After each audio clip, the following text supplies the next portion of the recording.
Order, order. Colleagues, welcome to today's debate. Before we start, I just want to remind colleagues that it's a 90-minute debate today. I think it was advertised at maybe slightly longer than that, but we're on a 90-minute debate. Catherine McKinnell to move the motion. Catherine McKinnell. Thank you. I beg to move that this House has considered E-petition 604509 relating to child bed poverty, and it's a pleasure to serve under your chairship today. The petition being debated today asks the government to bring an end to child bed poverty by creating a national sleep strategy. It states, bed poverty is affecting educational outcomes for children across the UK. A national sleep strategy must resource local authorities to identify, address and ultimately end bed poverty. When I was presented with the title of this petition as part of our normal committee deliberations, I was quite frankly shocked. I couldn't help but question, how can bed poverty in our country possibly be a thing? But after listening to the petitioner and taking evidence on this issue, it quite evidently and shockingly is.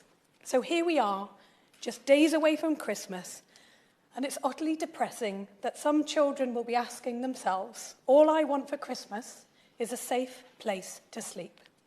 And I want to start by expressing my admiration for the creator of this petition, Bex Wilson. As well as a hard-working deputy head teacher, Bex has also founded her own charity, Zarek, which provides beds for children living in poverty in the Leeds area. And I want to congratulate Bex on the recent arrival of a healthy baby girl, Viola. And I want to thank as well Buttle UK, End Furniture Poverty, the Sleep Charity, Orange Box North East, and a number of parents with lived experience of bed poverty for sharing their insights and experiences with me ahead of this debate. Because it's a distressing and shameful truth that in this country, child poverty has become a pervasive issue. More children than at any other point in the last decade are growing up in households that are unable to meet their most basic needs. The latest available figures suggest that in 2021, 3.9 million children across the UK were living in poverty. And since then, uplifts to universal credit and local housing allowance have been scrapped, inflation have reached heights not seen in 40 years, and an absence of support has pushed millions more families into desperate circumstances. So speaking to those who work on the front line of crisis services, it's undeniable that this figure of 3.9 million has been dwarfed by reality. But child poverty is more than just a statistic. It is a painful, grinding experience for each child living through it. It means growing up in stressful households, going without the same educational and development opportunities as their peers. It means going to school hungry or spending your evenings in a cold and damp home. And for many children, it means not having a safe space to sleep at night. I will give way. I thank my honourable friend for giving way. In my constituency, the BeBest group of 21 schools across Batley and Birstall have identified at least 163 of their pupils who do not sleep in their own bed. They either share with their siblings or sleep on their sofas or on the floor, which has a severe impact on their educational attainment, their development and family life. Charities like Zarek are incredible at providing beds for children in need, including in my constituency. But would you agree with me that these depressing statistics are a sad reflection of the current poverty within our communities, and the government must step up to help these families and provide local authorities with the funding that they need to eliminate child bed poverty? Councillor McKinnell. I absolutely agree with everything my honourable friend has said. And actually, the fact that she has that statistic, I think, is progress in itself, because I think that's one of the big challenges, is that we don't actually know the level of this form of poverty. And it's a hidden truth for many households that simply can't afford to provide each child a bed of their own. And speaking to families with lived experience of bed poverty, I heard some utterly heartbreaking stories. Children sleeping on infested sofa cushions because the only alternative is a wooden floor. And we know that would not give them the support for their growing bodies. Children sharing a bed with their siblings, as my honourable friend said, none of whom have privacy or can expect a night of undisturbed sleep. children sleeping in a bath because it was the only safe space for them to rest. With all the resources and opportunities and potential that we have in this country, I cannot believe that this is the start in life that government thinks should be given to our children. Part of the problem, as I mentioned, is that there are no official figures that I can share with you to convey the scale of this problem. In 2018, Buttle UK estimated that there were around 400,000 children going to sleep without a bed of their own. That was 2018, so we know that this figure is wholly unrepresentative of the crisis that we know many families are now facing today.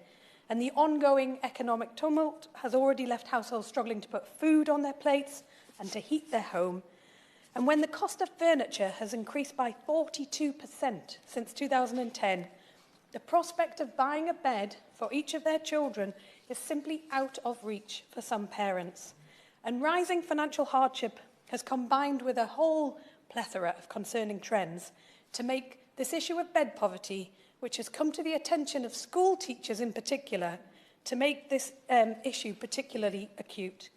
Sadly, the COVID-19 pandemic saw a rise in cases of domestic violence. And as the increased number of mainly women who fled abusive partners, they were left with nothing but their children and a suitcase of clothes, if they were lucky. No furniture, no money to buy furniture with. Buttle UK have identified the pandemic as generating a sharp rise in need. Within the first year, demand for their grants increased by 70%, and the amount spent on beds almost tripled. Our country is also facing a housing crisis, in which the most disadvantaged are particularly vulnerable. Families are moving to unfurnished homes to try and save some rent, just so they can keep a roof over their heads. But the idea that you can then secure beds, big bulky items, mattresses, new mattresses for each member of the household, and get them to an unfurnished property is just out of reach.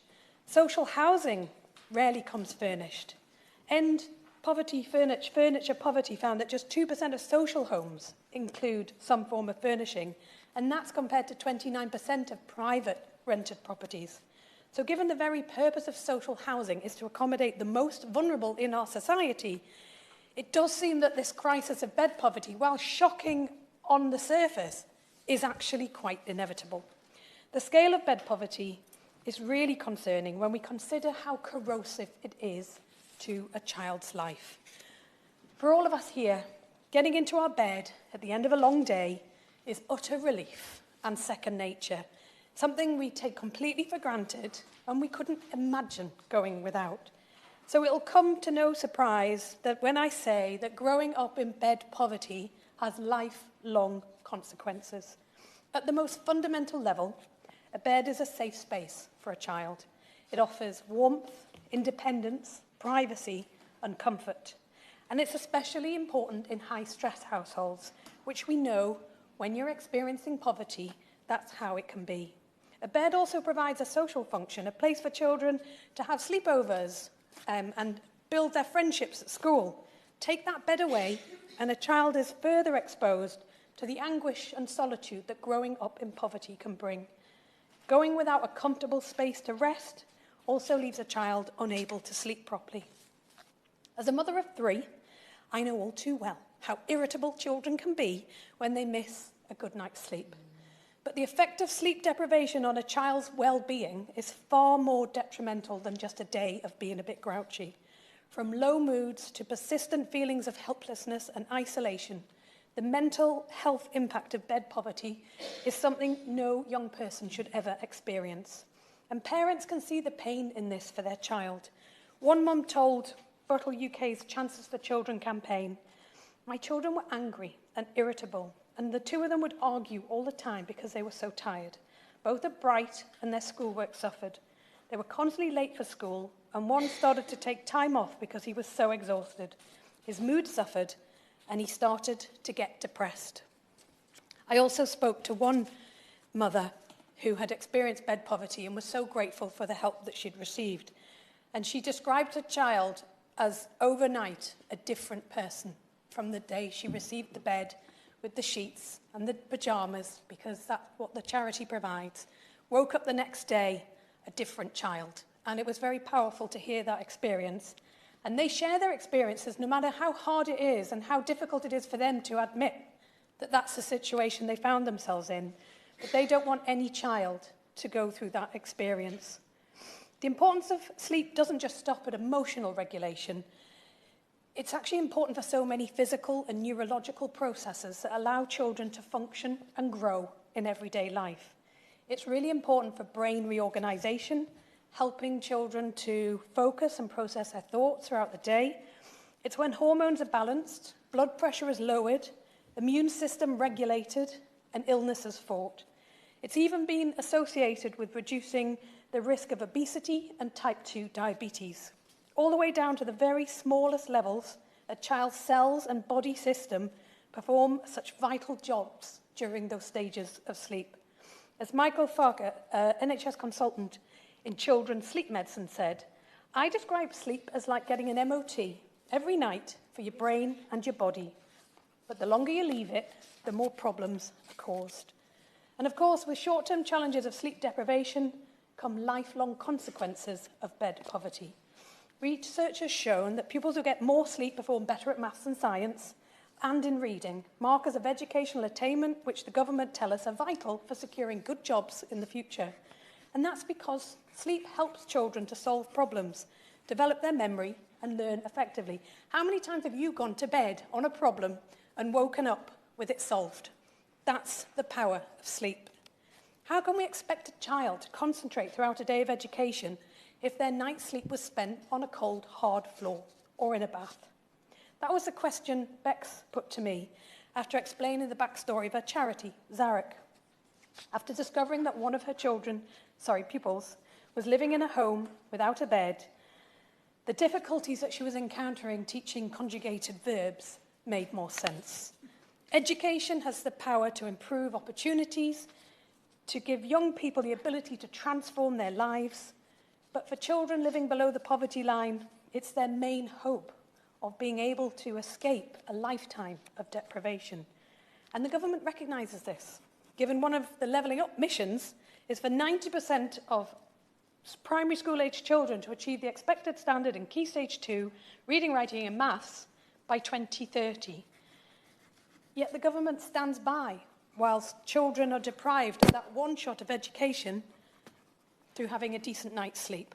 And even before the pandemic, disadvantaged children were already 18 months behind their peers at school, and COVID-19 we know has exacerbated that attainment gap, and this distressing trend is continuing. The Sutton Trust recently reported that 74% of the teachers it surveyed have seen an increase in pupils too tired and unable to concentrate in class.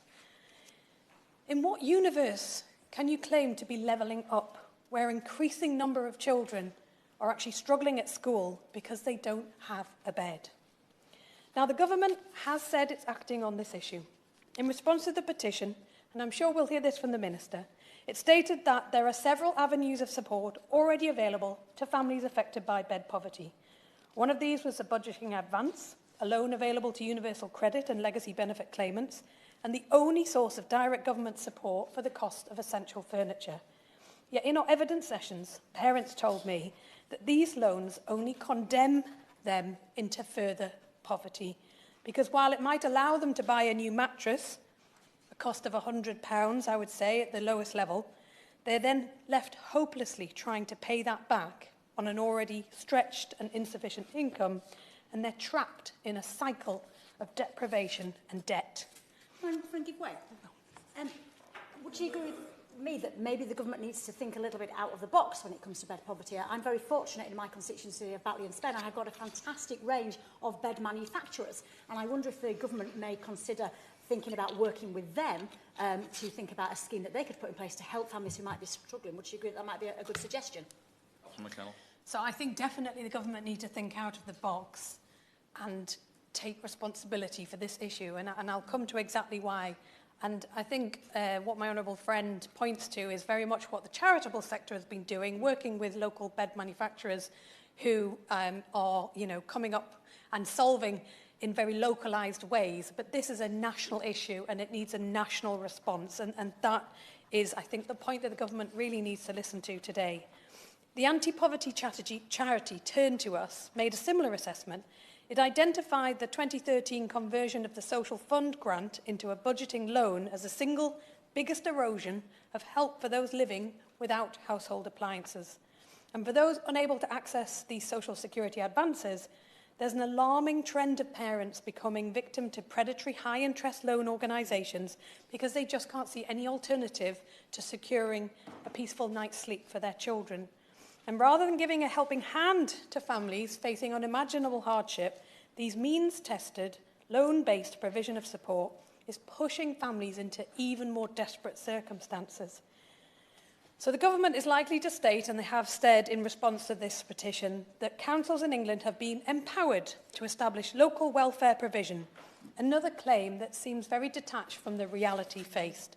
Over a decade of austerity has had catastrophic consequences for local authorities.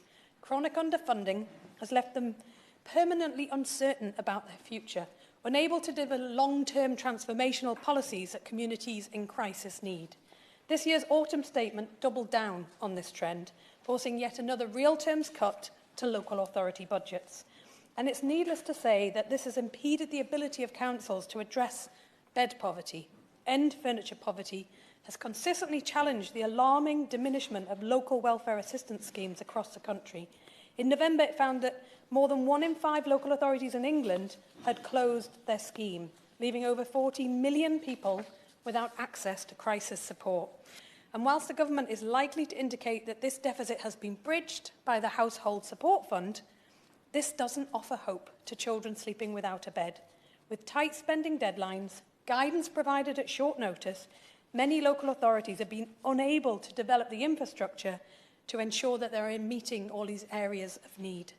Often the fund has been given as direct grants to people on certain benefits or to third-party organisations such as food banks. Now, of course, I'm not here to suggest that these are ineffective or unsuitable ways for local authorities to distribute the support fund. A well-fed child is just as important as a well-rested child. However, it is indicative of the insidious nature of child bed poverty, which being largely absent from public awareness, and I hope that's one thing that comes out of this debate today, that people realise it is a thing, that it's become impossible to address despite the very best efforts of charities. And that's why Bex and the supporting petitioners are calling on the government to create a national sleep strategy. Storing, transporting and providing beds poses a number of financial and logistical challenges. And given this, they fear that the funding will inevitably continue to be directed to prop up other frontline services. Petitioners therefore want the government to explicitly commit to ending child bed poverty and ensure that councils have the resources and the capacity to do it. A national sleep strategy also has the potential to address several other related issues. For Orange Box North East, it could mean developing the infrastructure to stop good quality pre-loved furniture going to landfill, instead diverting it to families in need of an affordable option. For the sleep charity, it could provide much needed education to an increasingly sleep-deprived teenage population, which we know is a big issue. How can we help children to develop healthy behaviours of a good night's rest, though, if they don't even have a bed to sleep in? And there are so many people with expert insight and drive to really create a brighter future for our children. But if they're left filling a void of a government which is failing to provide children with a safe space to sleep at night, this is opportunity wasted. Yet despite all the possibilities that a national sleep strategy holds, my discussions with charities led me to one conclusion. Until the government finally steps up and commits to end child poverty with a joined-up, cross-departmental approach, there will always be children growing up without a bed. It's absurd that our country is facing such desperation that charities are being forced to compete over which symptom of child poverty the government should pay most attention to. It's not enough to leave an overstretched and under-resourced third sector relieving the physical manifestations of child poverty, nor repeating the tired lines about importance of getting parents into work when 70% of children living below the poverty line come from working households. What our children need is a coherent, cross-departmental anti-child poverty strategy matched with ambition and investment. We need action on the social security system, on insecure, low-paid work, on housing, on education, on our early years sector, and so much more. We need more than yet another pot of funding for crisis support, enough of the sticking plasters, which are simply patching over the trauma that is crippling our country. Despite its seeming normalisation, child poverty is not inevitable. The last Labour government proved it and turned those figures around. But whether they're going without a bed, food, a warm home, decent clothes, children will continue to be crushed by the pressures of poverty until we see that commitment from the government again. So, Chair, as I bring my speech to a close, I have a few specific questions to put to the Minister for when he responds. Can he commit to ensuring that there is a definition of child bed poverty within government to understand and to start to measure the extent of the problem? Can the Minister also set out what work the government has undertaken with third sector organisations to understand the level of child bed poverty in the UK? Will the government review regulations within the social housing sector to ensure that those without access to furniture have some protection when they move into new properties? And does the Minister recognise the financial challenges that loan-based support poses for families in hardship and often in crisis? And would he agree that conversion from a grant was the biggest erosion of help for those living without household appliances, which is what it has been assessed as? And can the Minister consider the request from petitioners to ensure that all local authorities are provided with dedicated resources to fund local schemes and support families living in crisis of bed poverty? And finally, does the Minister agree that this issue of child bed poverty is part of a much wider issue, the scandalous level of child poverty in the UK? And will the government commit to that cross-departmental, laser-focused strategy to eradicate it urgently? Chair, I recently visited a school in my constituency and I spoke about my preparations for the debate today. And I can still see the shock on the faces of pupils when they heard that there are children just like them growing up without a safe space that so many take for granted, a bed. A bed of their own is the bare minimum we should expect for every child in this country. And I can't believe, still, we're even having this debate today. Even those pupils knew that bed poverty was nothing short of a crisis. But it is part of a much wider systemic problem under successive Conservative governments, and we have seen child poverty increasing in this country. More and more children growing up in households without the very basics, whether it's food in their stomachs, heating in their home, clothing on their backs, or, as this petition highlights, a bed.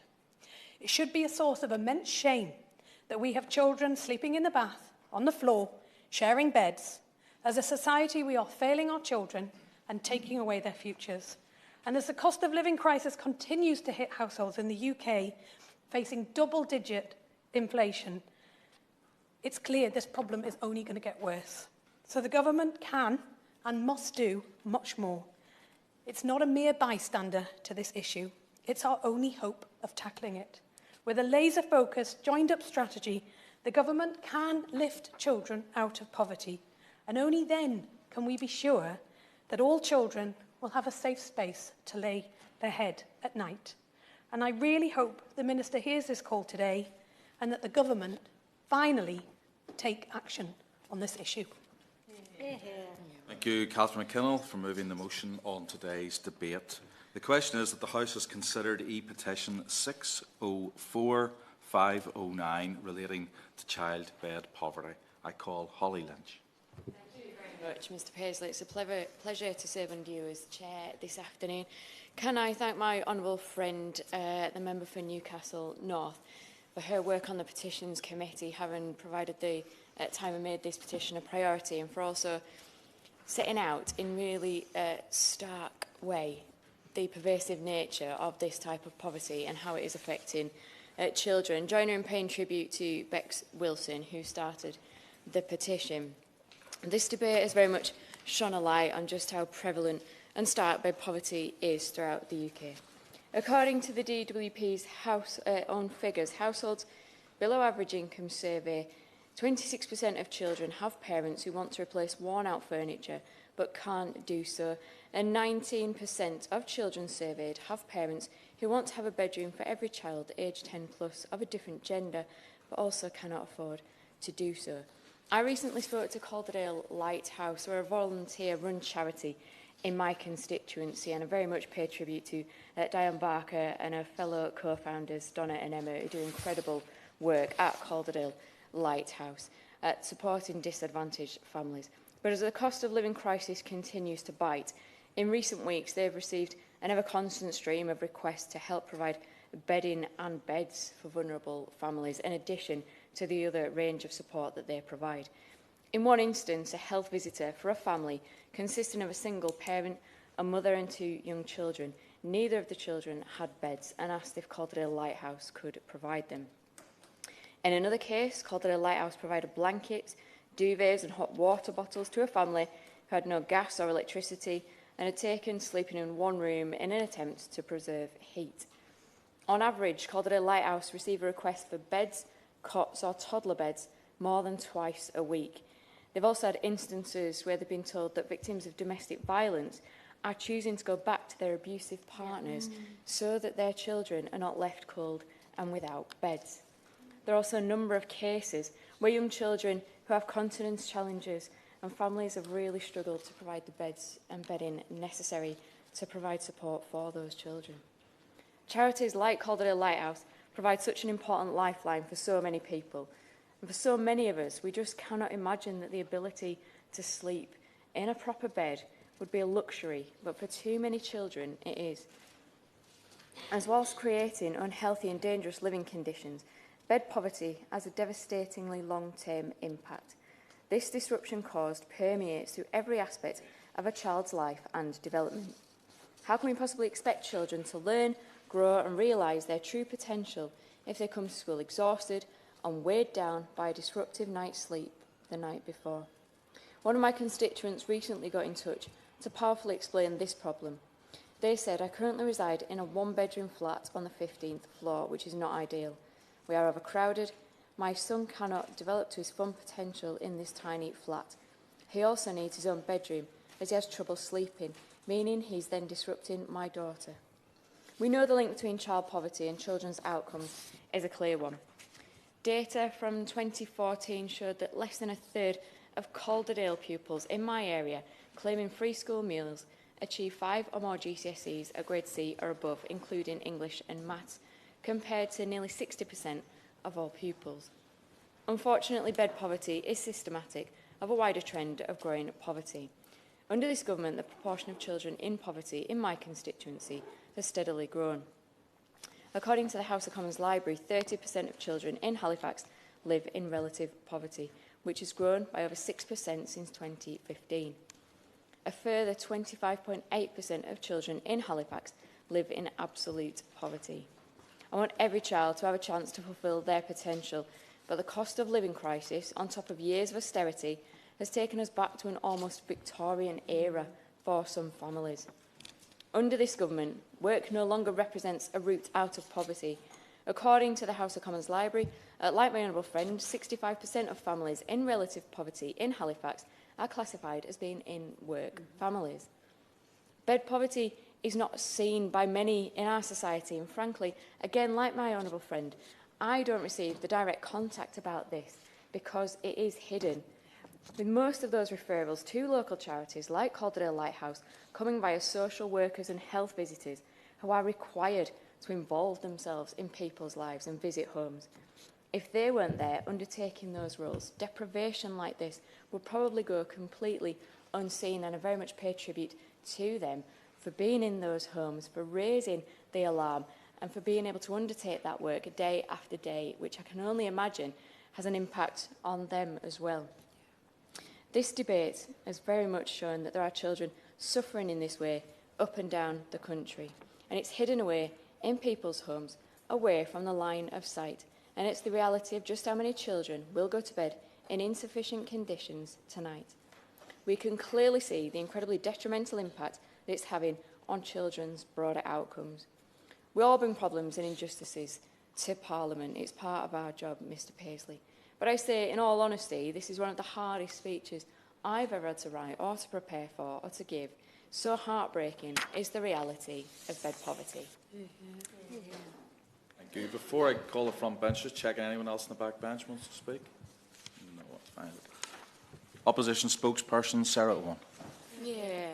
Thank you, Mr Paisley, and it's a pleasure to see you in the chair.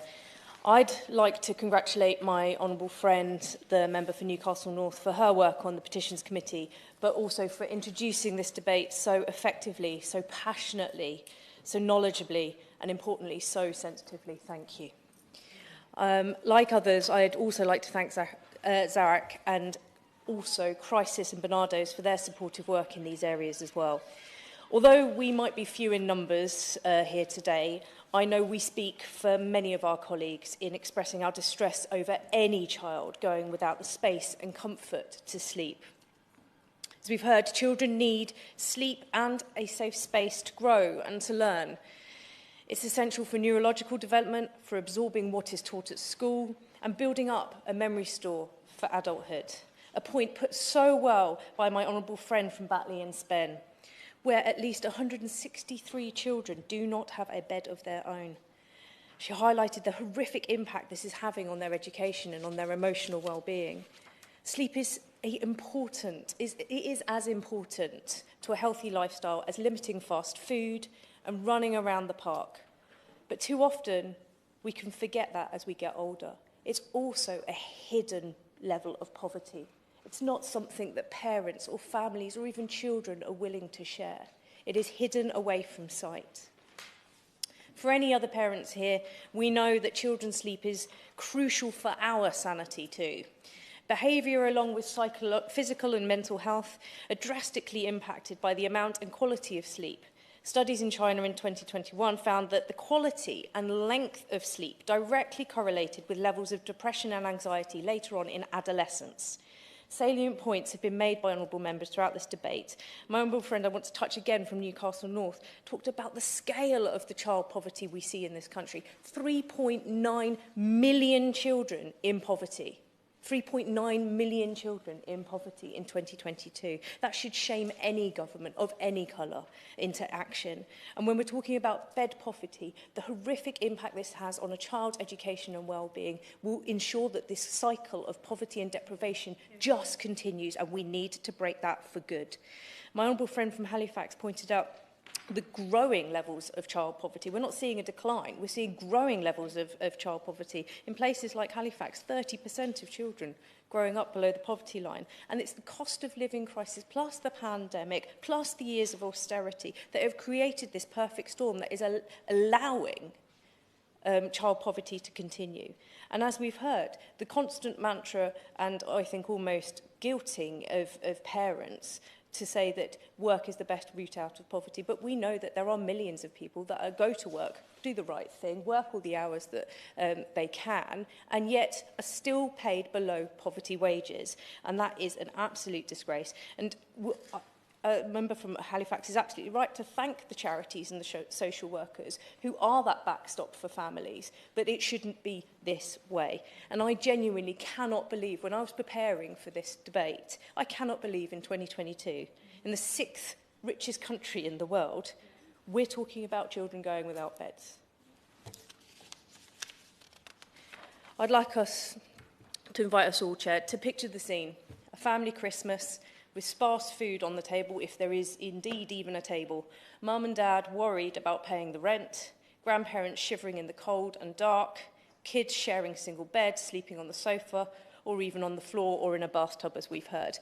This sounds Dickensian, but it is in fact the prospect for too many of our constituents as they face hard times this Christmas. Crisis estimated in 2020 that 30% of families on the lowest income could not afford a bed for their child. Can the Minister provide an updated assessment of the figure as it stands now, please?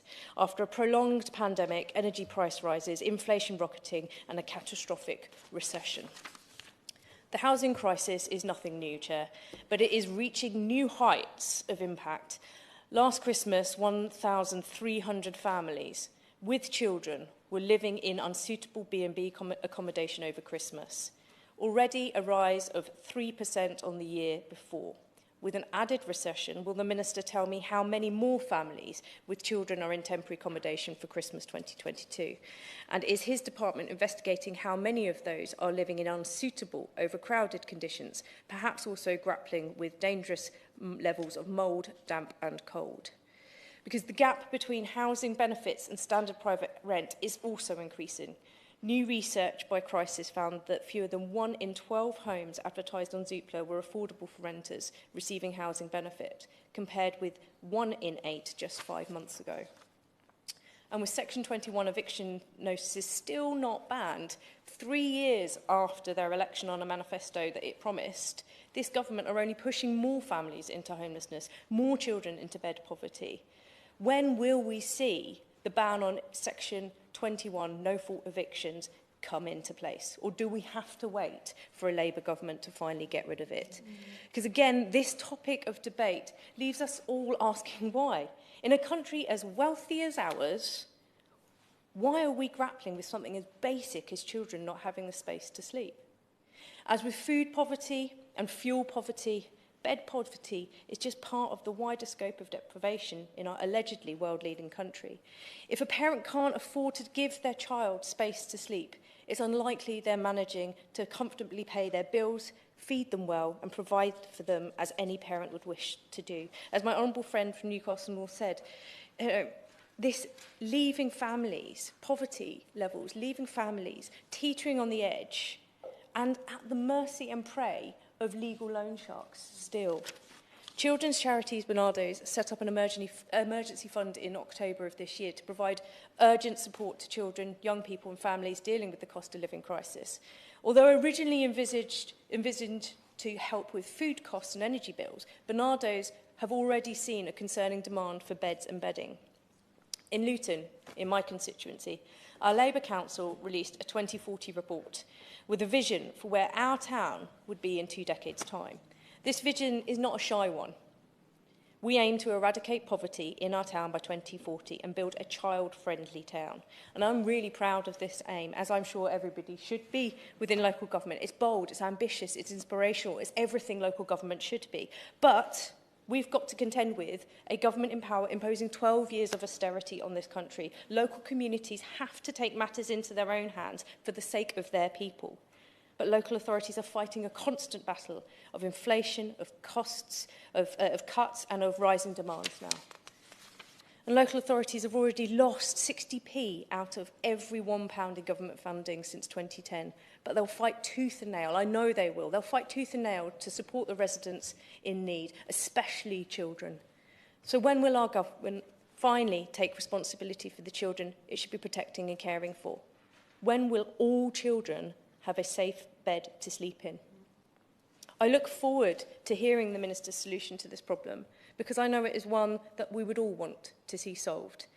And I hope that not too many families in the UK will be facing cruel, cramped Christmases this year. And Christmas is supposed to be a time of hope. And I genuinely hope that this Dickensian, Conservative-induced nightmare of child poverty levels at the rate that we're seeing finally comes to an end before we see another generation harmed. Thank you. Minister. Thank you, Mr Paisley, and thank you for the opportunity to respond to the debate today. It's a pleasure to serve under you. And I'm grateful to all the honourable members who have spoken in the debate. As the honourable member for Luton North, I believe, said, apologies if I've got that wrong, we are small in number, but I'm grateful for the opportunity to be able to discuss this. And I'm grateful to the honourable lady from Halifax, from Batley and Spen, who's no longer in her place, for the contributions they made, and in particular to the honourable lady from Newcastle-upon-Tyne North for introducing this. But as honourable members have already done, in particular my thanks to Bex Wilson, the founder of Zarac, who has also already been referenced on multiple occasions for the great work that her and her colleagues have done in West Yorkshire, and for highlighting some of the challenges which are experienced here and which she has seen on a local level within Leeds, and which I accept. There are challenges in other parts of the country as well, and I would like to pay tribute to her organisation and its brilliant work to provide beds for families who are struggling, especially those with young children.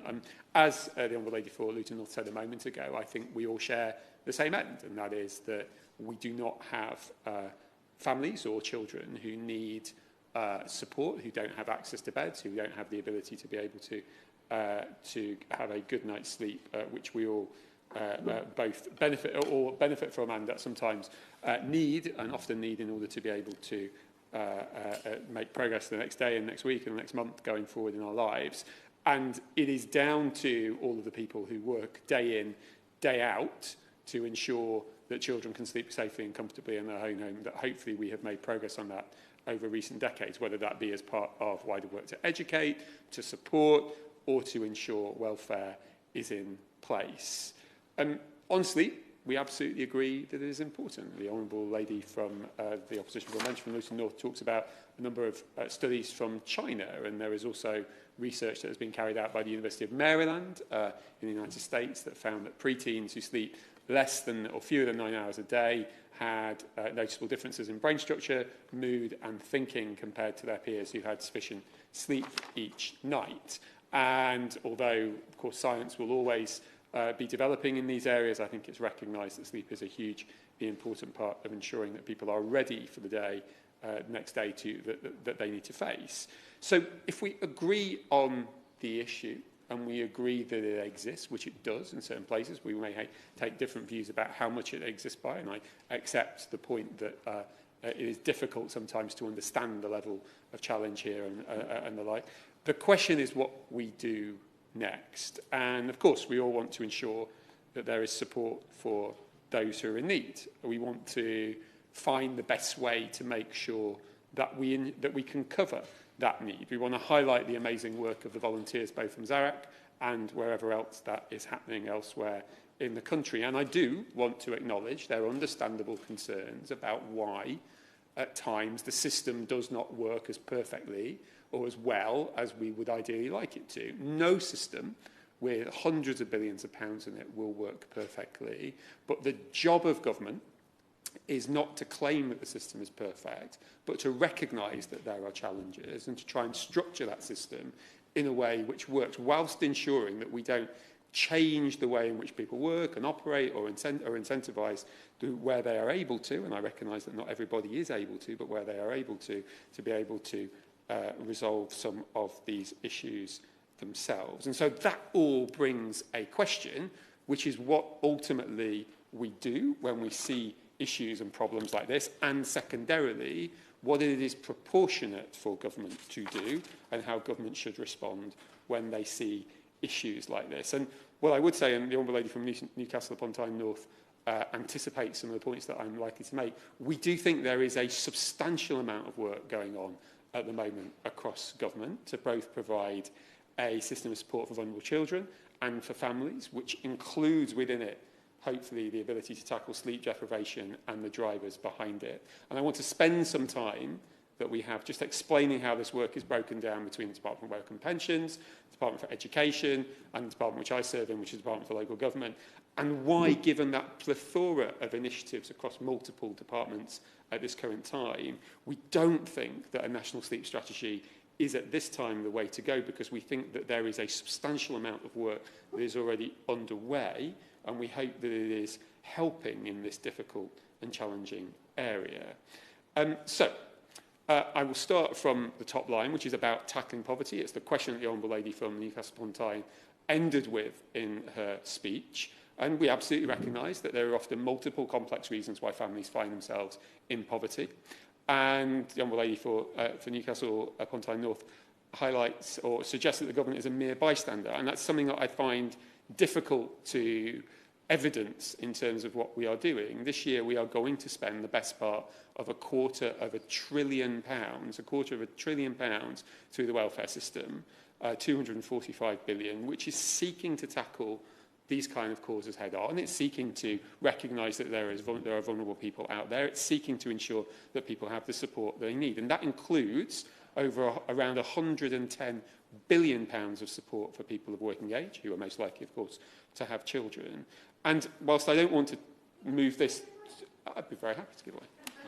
I just wanted to challenge the Minister on his statement, because I didn't say that the government was a bystander. I said the government is not a bystander in this issue and has the power to do something about it. So I just want to clarify that, because the concern is all of these things that the government may be doing, the government is also the architect, in my view, and I think in the view of many people in this area, of the problem. And so I appreciate all the initiatives the Minister is outlining, but they're clearly not solving the problem. Minister. I'm grateful for clarification, and I apologise if I inadvertently suggested something that I wasn't intending to do. I was merely trying to contextualise, which I know the Honourable Lady accepts in the point that she has outlined, that there is a substantial amount of work going on here, and that both needs to be acknowledged within the wider discussion of why we are where we are, and also needs to be contextualised within that. But also I think it highlights that there is such a substantial amount of work going on, which I will go into in a moment, that the challenge is knowing how best to approach things. And I know the Honourable Lady and her colleagues have outlined some suggestions, which I will try to come on to a number on in a moment. But it also is important that we acknowledge within this debate that a substantial amount of money is going in today. And whilst I don't, it's been a relatively well-regarded debate, and I'm not seeking to make it particularly political, but I have to just highlight, and given the multiple references to austerity, some of the difficult decisions we have had to take over the last 12 years are as a result directly of the spending which was done pre-2010. And if we don't acknowledge that we make decisions and they don't have trade-offs and they don't have consequences, and these consequences are ones we are still living with a decade or so later, despite the fact, in absolute terms, we are spending a substantial amount of additional money beyond what we were spending a decade or so ago.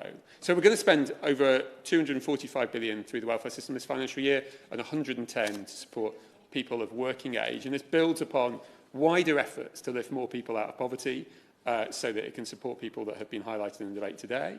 In 2020-21, for example, there were 1.2 million fewer people in absolute poverty than in 2009-2010, which includes 200,000 fewer children, 500,000 fewer working age adults, and 400,000 fewer pensioners. That isn't to take away from the challenge which has been said. That isn't to take away from accepting that there are challenges today, particularly with cost of living, but it is important that we contextualise where we are. So given the challenges that we have globally at the moment, that's why this year the government has provided over 37 billion pounds worth of emergency support, and we're putting in place more help over the coming months. So in the autumn statement, for example, there was 26 billion pounds of cost of living support, that's taxpayer subsidy, for 23-24.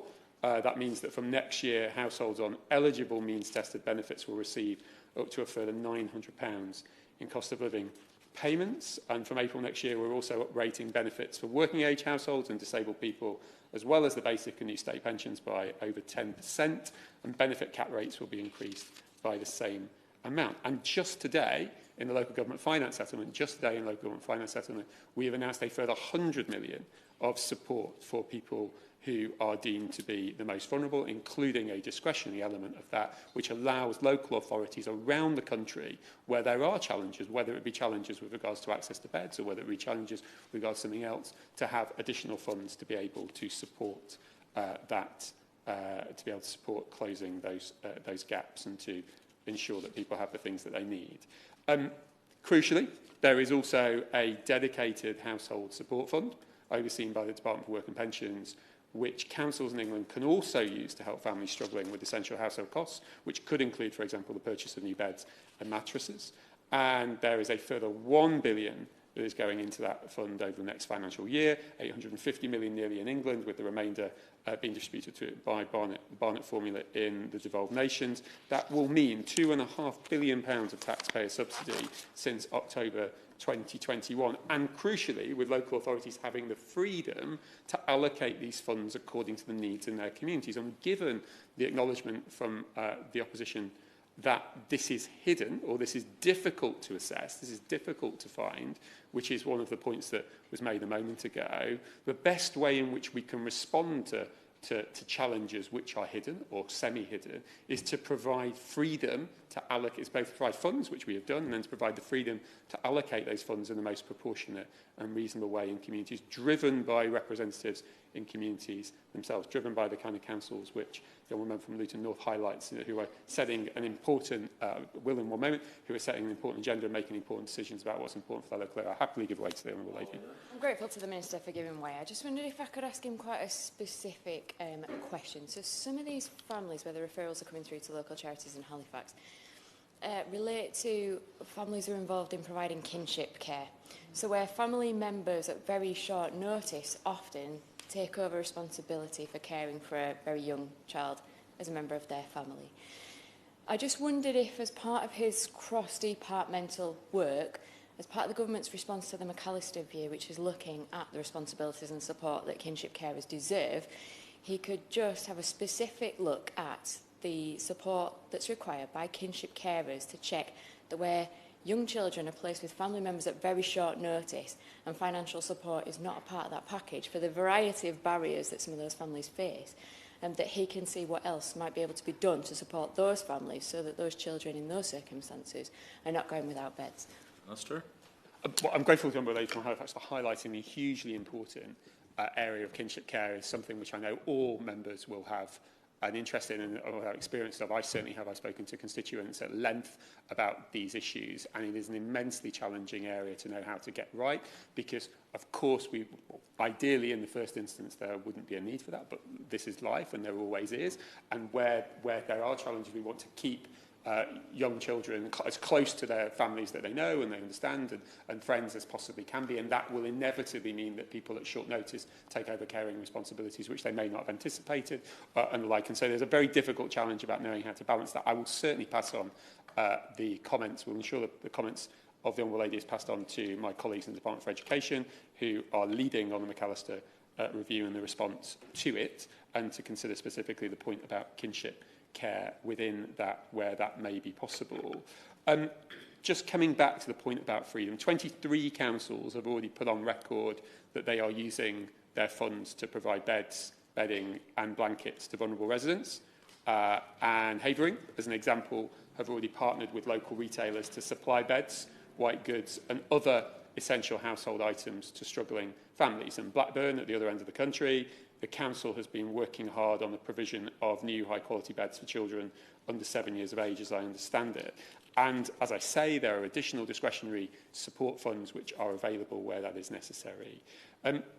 So in addition, just touching for a moment on the broader point about supporting families, there is the Supporting Families programme between the Department for Levelling Up, which I'm a minister within, and then also the Department for Education, which is seeking to help councils do exactly that, coordinated help for families to overcome multiple and complex problems. Supporting Families is allocated to authorities based on levels of deprivation and the number of families in the local population. So put simply, more deprived areas receive more funding, and that's a programme which also can help some of the drivers of financial insecurity and knock-on effects such as what we are talking about today. So whether it is addressing mental health or drug or alcohol problems, whether it's addressing about finding work or keeping children in schools.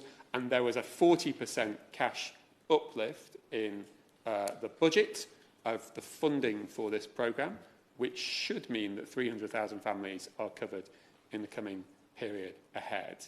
And then looking just more broadly again in terms of the role of schools and the Department for Education, this isn't just about council officers working with individual families. Schools play an important role in identifying pupils who may not be getting enough sleep at home. That is why we are here today. That is why Bex Wilson has set up this charity. It's the experience that she saw when she was teaching in Leeds. And through the publication of the SEND Green Paper, an alternative provision green paper, the schools white paper, and our response to the McAllister review, we are creating a system which seeks to firmly work in the interest of vulnerable children and young people. We know that vulnerable children are more absent from school than their peers, and in autumn of last year, a third of all pupils eligible for free school meals missed more than 10% of school sessions. and nearly 1 in 10 pupils eligible for free school meals miss more than 10% of possible school sessions for unauthorised other reasons, compared with only 3% of their peers. And the pupil premium, which is being allocated, will provide over £2.5 billion in 2022-2023 to help schools improve educational outcomes for disadvantaged pupils, which can be used to support social, emotional and behavioural needs, as well as approaches to improve attendance. And every local authority in England must appoint a virtual school head, where there is a statutory duty to promote the educational achievement of children in their care. So, Mr Paisley, in conclusion, I'm grateful again for Bex Wilson and for Zarek and for all of those who have raised this important issue. I am grateful to the honourable members who have spoken today. I think, as I say, there is an absolute commitment and understanding of the challenges across the entirety of the House, which we are trying to talk about here and which we're trying to debate here. I think there is I hope that everybody, even if they disagree with the proposal that the government is putting forward today, which I'm putting forward on behalf of the government, they would recognise there's a substantial amount of work that's being done in this area. There is a substantial amount of funding, a substantial amount of taxpayer support. We all want to achieve the same ends with regards to that. We all recognise there is challenges. We're very grateful for the work that is being done by those who have highlighted it today, and hopefully we can continue to make progress in the coming years ahead whilst continuing to debate the best way and the best approach to do that. Thank you, Minister. Catherine McKinnell. Thank you, Mr Paisley, and thank you to honourable members who've contributed to this debate, both from the Labour front bench and from the backbenchers. And I would say thank you for the Minister's response, but I have to say I did expect more. I think it's very concerning that the government don't seem to recognise that there's an issue, don't seem to commit to even understanding the extent of the issue. All we've heard is a list of actions that the government are apparently undertaking, but clearly are not solving the problem. And the reality is, and one of the mothers who spoke to me when I was taking evidence for this debate said that she had fled as a child with her mother from domestic violence, and she remembers how traumatic that was. But when they moved, and she said she felt cushioned by a state that supported them into a new home. She doesn't remember not having a bed when she was growing up. She remembers being looked after and being supported in what was clearly quite a traumatic situation. She's faced that again herself, and she has fled domestic violence with her children, and she was shocked at how little support there is. There was nothing for them. They've managed to secure a house. It had no furniture in it. She said they've lived with one light bulb, that they move from room to room, and no beds for the children. And it is the charity sector that has helped them, not the government. And that is the case up and down the country. Food banks, clothing, housing and furniture is being provided by the charitable sector, not by the state. People in their most desperate circumstances no longer have a safety net. And so, as much as the government and the Minister has set out the support that they might be giving, it's clearly not working, and it's clearly not reaching the right people. So I didn't intend to say that at the end of this debate. I've been left quite moved by some of the evidence I heard, but I'm left quite, not angry, I think a bit despondent by the response from the Minister. I would hope that the government would, of all things, want to tackle children without beds. And I know and would want to know how many children don't have a bed, and how do we solve that? And obviously, whatever the government's doing isn't working, because the number is growing, not reducing, but that's anecdotal, because we don't actually know, because the government hasn't found out or even asked a question. So I would like to see the government go away and think harder about this, because it's not just about those individual children. It's about a lifetime cycle of sleep deprivation that then results in adult mental health issues, because if you haven't slept well as a child, you will take that for the rest of your life. It will affect your education, it will affect your mental health, it will affect your development, it will affect your well-being. Surely we want to put a stop to that, the very basic of having a bed and somewhere safe to sleep. And so I really hope the government goes away and thinks again. And I appreciate it's not all down to the Minister.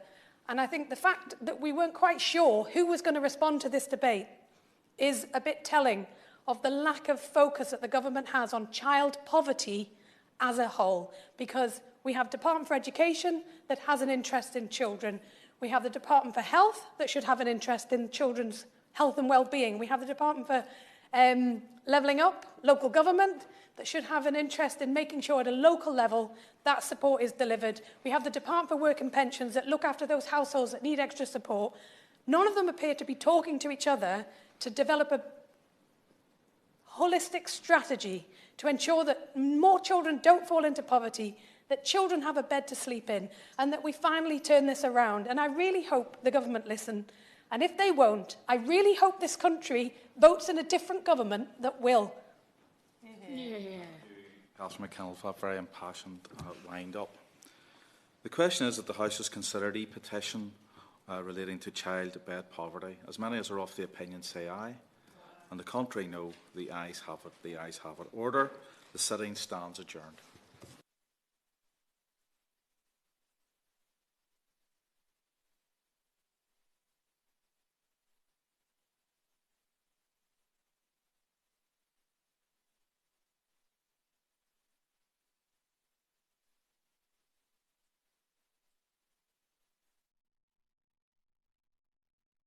The proceeding has ended.